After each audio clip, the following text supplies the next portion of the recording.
r/NoSleep. Posted by u/Ozaru1. Whatever you do not enter the forest. This is gonna be a long one.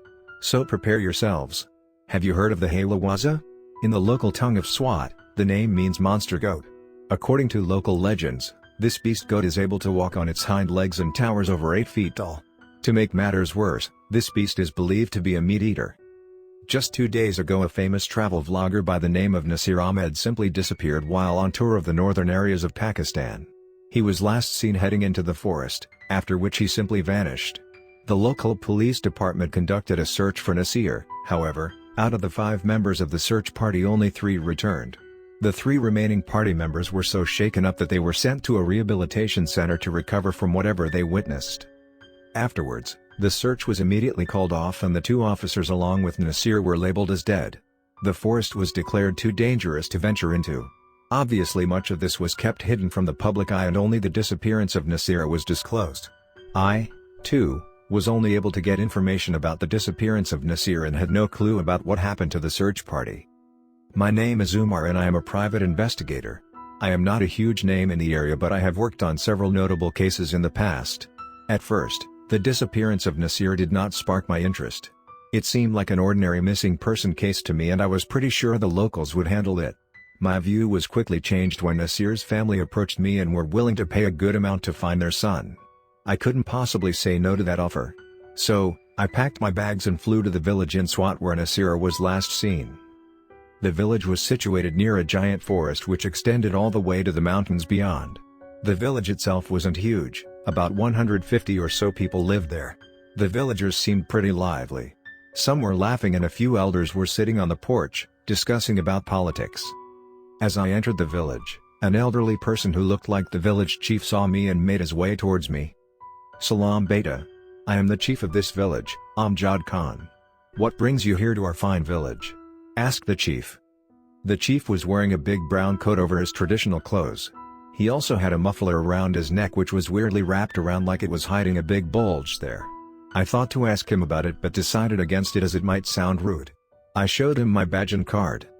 "I am Private Investigator Umar and I have taken over this case to find Nasir. Can you tell me what happened to him?" The chief sighed. "It was terrible. We warned him about the waza in the forest but he did not listen to us. I am afraid he might be dead." The police search party also met the same fate. "Hold on a second. What is this waza you are talking about and what about a search party? I heard of no such thing," I questioned, clearly puzzled by the new information. "Beta, the waza is a local beast that dwells in the forest in front of us. It has caused no harm to us all these years as we never dared to enter its domain. I'm afraid I can't say what will happen in the future as the beast has been disturbed." Okay, that made no sense to me at all. A mysterious beast that lives there and no one knows about it. Yeah, right. What's next to come? Aliens? I see, and monsters live under my bed, right? Do not mock the beast. All the people here are well versed in what it is capable of and I suggest you take it seriously, said the chief in an angry voice. Feeling that I won't get anywhere with the chief, I apologized for my statement and asked about the search party he mentioned before. A day after that traveler went missing, the police sent a search party for him. They too ignored my warnings about the beast and ended up in a messed state with only 3 returning out of the 5 sent. Those that returned lost their minds after that. I tried to absorb what he just said. So a police search party was sent but they failed miserably. Judging from his response, they won't be in any condition to ask questions from. It's always these outsiders that disrupt our peace and dwell into that forest. I'd say good riddance to them. The beast is doing a good service for us by keeping them away, stated the chief in a casual way. That was an odd statement coming especially from the leader of the people here. I see. Is it alright if I look around and see if anything gives me answers? I asked. By all means you are welcome to stay here as our guest. But I must warn you not to enter the forest for it might spell certain death for you, said the chief. Yeah, I'll keep that in mind. Now if you excuse me, I have some matters to attend to. Badar here will show you to a spare room. A man, who must have been Badar, took hold of my stuff and took it to the building next to me. With a final nod, the chief walked away. The exchange with the chief left me a bit confused. I knew one thing for certain and that was these villagers believed in some weird legends. I went to the room where Badar took my stuff and started to unpack. I decided that I would start by asking questions from the villagers and then proceed to the forest to look for clues. I took out my notepad and went to the nearest house. After about an hour of questioning, it became apparent that these villagers believed too much in this beast nonsense. All of them stated that it was the work of the beast in forest and I should avoid going there. Their cheerful faces were replaced with terror when they explained about the beast. My guess was that a wild bear must have shown up some time ago and these villagers labeled it as the beast. Realizing that any further questioning would be pointless, I decided to simply find clues in the forest. By the time I got back to my room, it was already late afternoon. I picked up my backpack and made sure that I had a bear trap. The last thing I needed was a wild bear to chase me down. I decided not to tell the chief about entering the forest, else we would have thrown a fit. I exited my room and found Badar standing nearby. I asked him about the chief and he told me that the chief had gone to the neighboring village and won't be back until tomorrow. Well, that saves me a ton of trouble. I left Badar and got near the entrance of the forest. A voice called out from behind me. "Where are you going, Beta? The Waza will get you if you venture there." Again with this? I turned around and saw that it was one of the village elders. I knew he would prevent me from entering the forest, so I simply said that was looking at the trees of the forest as I found them lovely. I wasn't sure such a lie would work, but the elder seemed pleased by my response and once again advised me not to enter the forest. After that he walked back to his house. After making sure that no one would stop me, I took a deep breath and entered the forest. The trees blocked out much of the sunlight and it was much damper here. From where I stood, the forest extended far beyond I could see. I started looking around and searched for any clues which could guide me where Nasir would have gone. A few feet from where I stood, I saw a gleam of silver. I made my way to it and saw a small silver keychain stuck to the tree. Below that, on the mud, was a dried out footprint which I assumed was Nasir's. Beyond that I found a few more footprints heading into the depths of the forest. I started following the footprints and only stopped when the forest growth had thickened. I took out the bear trap which I brought with me and set it up in this spot. It was well hidden and any unsuspecting predator, especially a wild bear, will get caught by it. Satisfied, I continued following the footprints. By this time, a few more footprints had joined with the initial tracks, which I assumed were the search parties. Throughout my time following the prints, I saw nothing out of the ordinary in the forest. The only thing that bothered me was that I had not seen a single animal or bird since I had entered the forest, and I found that quite odd. Usually such a forest is filled with wildlife, but not this one. I removed the thought from my mind as thinking about it won't help me in the case. I followed the footprints for what seemed like about 30 minutes until they eventually stopped. I took a look at my surroundings and found that I had entered a clearing. In front of me was a giant river that flowed to either side. Beyond the river, the forest continued onward. I decided to take a short break to gather what I had learned. The sun was getting lower by the minute, so I needed to be quick about things. As I was looking around, a small cave-like structure caught my attention. It was just beyond the river and was almost completely hidden by the forest growth. I wouldn't have even seen it had it not been for a silver gleam that caught my eye. The river current wasn't fast, so I managed to cross the river with ease. I got near the structure and realized that the silver gleam was from a keychain. It was the same keychain I had seen before. Was Nasir guiding me somewhere? I had questions, but I needed to first check out the cave. I moved the vines covering the entrance and was greeted by a dark hole. I took out my flashlight and turned it on. The light entered the cave and illuminated a straight path for me. From the looks of it, it was empty. I entered the cave and just a few steps later I reached the end. Around that spot, the ground was covered by a dark liquid. I scraped some of it with my fingers and sniffed it. It was oil. Gears shifted in my mind and the picture became clear. My guess was that the villagers discovered an oil leak and were keeping it a secret from the authorities. Nasir must have found out about this and he marked the entrance so that he could easily find it again, but he was caught. The police must have been a cover story and the additional footprints must have been a cover-up. With this turn of events I quickly exited the cave. It had gotten almost dark at this point, so decided to go back through what I believed was a shorter route. I quickened my pace so that I could exit this forest early. I believed I had the evidence, but the question still remained about Nasir's whereabouts. I didn't get to think about it as I tripped over a soft rock and my knee hit the base of a nearby tree. Pain shot up my leg and I cursed myself for being careless about my footing. I slowly got up and looked at the rock from which I had tripped. It was not a rock. Even under the fading light I could clearly see that it was a human foot. I took a step back trying to process what I saw. After a full 10 seconds, I made my way to the severed foot. The foot hadn't started to decay properly and much of the skin was still intact. Its condition stated that it had been here for only a few days. I was at shock. Why was there a fresh human foot in the middle of the forest? Was it Nasir's? What are these villagers even up to? I had so many questions and no answers for them. By this point it had gotten dark. I left the foot there and continued on my way back. I needed to get out of here as fast as possible. I had been walking for quite some time now and there was no sign of the forest ending. I was completely lost at this point. I can't die out here. I'm too young for that thing, I muttered to myself. Just a few steps later, a sick rotting smell entered my nostrils. I almost wanted to puke as the stench was so overpowering. It seemed to be coming from somewhere straight ahead. I slowly made my way towards it and after moving a few feet, a hideous sight greeted me. Just a few feet ahead was a giant tree and hanging from its branches were 3 mangled corpses. That wasn't even the most frightening part of what I saw. At the base of the tree stood the biggest black goat I had ever seen in my life. Its back was towards me so I didn't think it got sight of me. I tried to process what I was seeing but my mind had completely gone blank.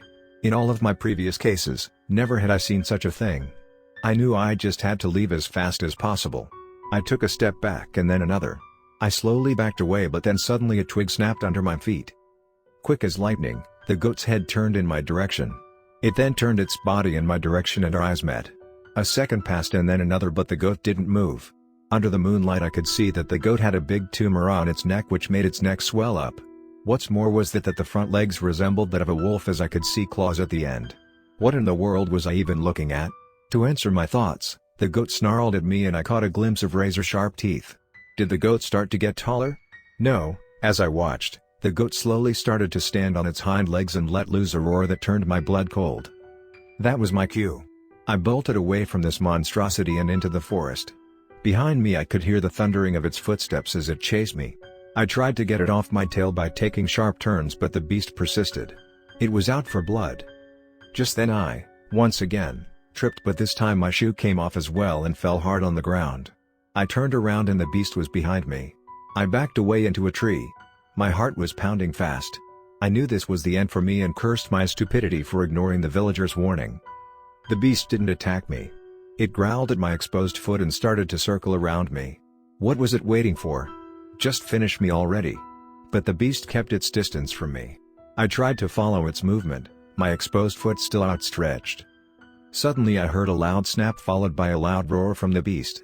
I did not know what was happening as the beast howled in pain. And then I saw it. The bear trap I had set up before had closed shut around the beast's left foot. Realization hit me. I placed the trap near the entrance of the forest so I must be getting close. While the beast was distracted and trying to remove the trap, I made a dash towards the direction I believed was the entrance. A few moments later, I heard a roar from behind me and knew the beast had removed the bear trap. I didn't look back and focused all my energy on getting out. I saw a clearing just ahead and jumped out of the forest and landed on a road. I took in my surroundings and realized that this was the road I used to get to the village. Rustling noises from behind brought back my attention to the situation I was in. The beast was now back on all fours and was closing in. It stopped just at the edge of the forest and started sniffing the ground. It growled at the ground and then made eye contact with me. I was completely frozen in fear and my legs refused to move. The beast stood up on its hind legs and let out a bone-chilling roar. I thought it was now going to pounce on top of me but the beast simply turned around and went back into the forest. I think I must have blacked out after that because the next thing I knew, I woke up in a room. It was definitely not the one I was given in the village as it was much bigger. As my eyes adjusted I noticed a man sitting in a chair next to the bed. It was Badar. Noticing I was awake he hastily got up from his chair. Thank goodness you are awake. You have been asleep for the past 2 days. What on earth were you thinking of entering the forest? Were you crazy? You could have been killed. I had been asleep for 2 days? It was hard to digest that. Then again, encountering that monster was even harder. I apologize for not taking your warning seriously but due to the nature of my job, I had to check for myself. Badar looked like he wanted to say something on hearing my reply but decided against it and quietly sat down on the chair again. I couldn't believe I made it out alive. The bear trap I placed had been my saving grace but the beast's peculiar behavior puzzled me. Why didn't it kill me when I tripped over? It clearly could have but it stayed away as if it were afraid.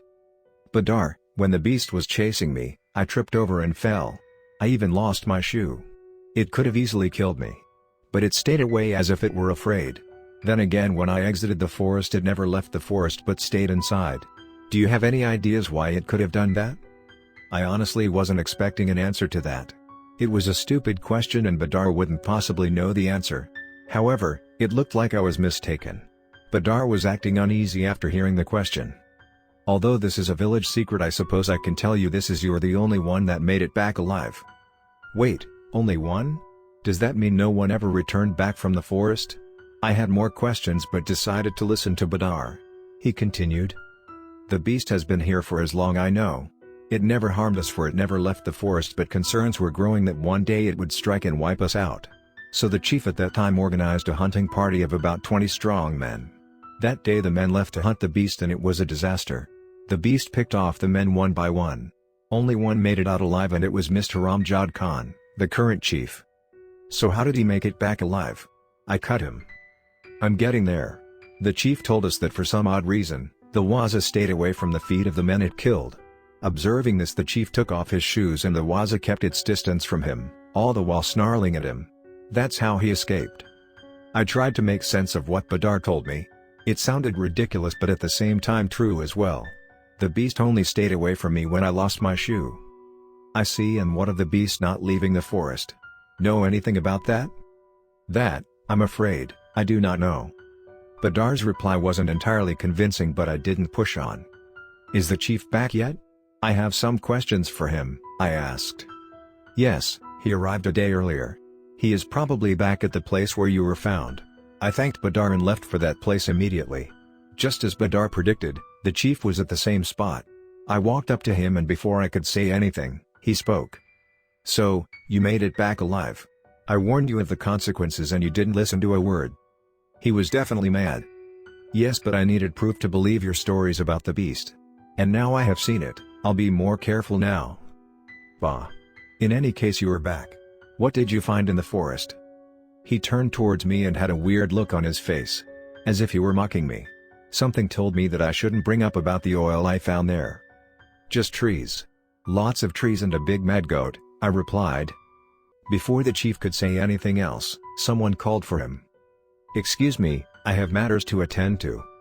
As he started to walk, I noticed he was limping. He looked like he had some injury on his left foot. What happened to your foot? I asked. Nothing serious. A dog just bit me while I was away, replied the chief in frustrated voice. When he was gone, I realized one thing. I needed to leave this village as soon as possible. The injury the chief stated as a dog bite was absolutely false. No dog bite tears the flesh open. From what I could tell, it looked like the chief had stepped on a bear trap.